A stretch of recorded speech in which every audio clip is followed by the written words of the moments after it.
Hi, folks. So, this is part two of a devotion on fasting. If you missed part one, we talked about why you should fast, but today we're going to talk about how to fast. Um, First of all, even though fasting is a biblical form of worshiping God, it may not be appropriate for everyone.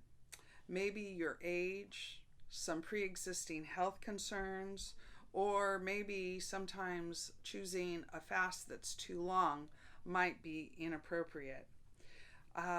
If you have any concerns, you should always check with your doctor first before beginning a fast.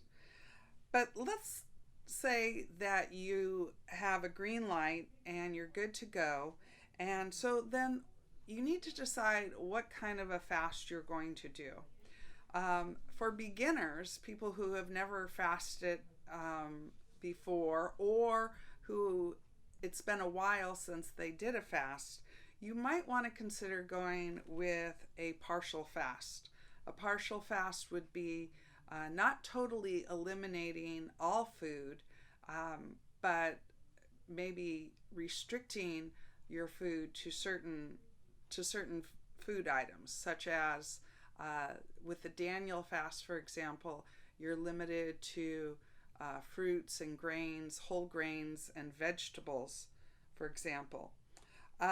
You never want to eliminate water. As a matter of fact, when you are fasting, you want to increase your water intake, but make sure that it's purified water, that you're not just going straight from the tap unless you have really excellent city water. The other thing that you might want to consider is the length of fast. Now, again, if you're a newbie to fasting, you might want to just fast for one meal, part of a day, maybe probably no more than 24 hours. Once your body has become more used to fasting, you can lengthen it. There are references in the Bible to certain lengths of fast. Jesus himself fasted for 40 days, but this is pretty hard and heavy and something that isn't recommended for most people. In fact, I would say that would be an extreme form of fasting.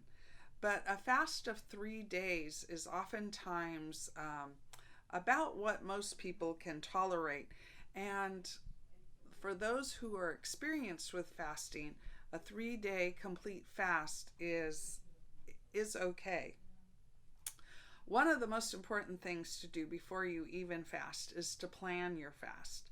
If you've been used to eating rich foods, drinking, for example, lots of coffee or caffeinated beverages, you're probably going to want to cut back on those even a week or two before you completely fast from them. Also, you might want to look at the calendar, and is there any important social events coming up? Sometimes fasting when you're out with other people can be kind of a challenge. They're enjoying a meal and you're sitting there and you're fasting, only drinking water, and that doesn't work out too well.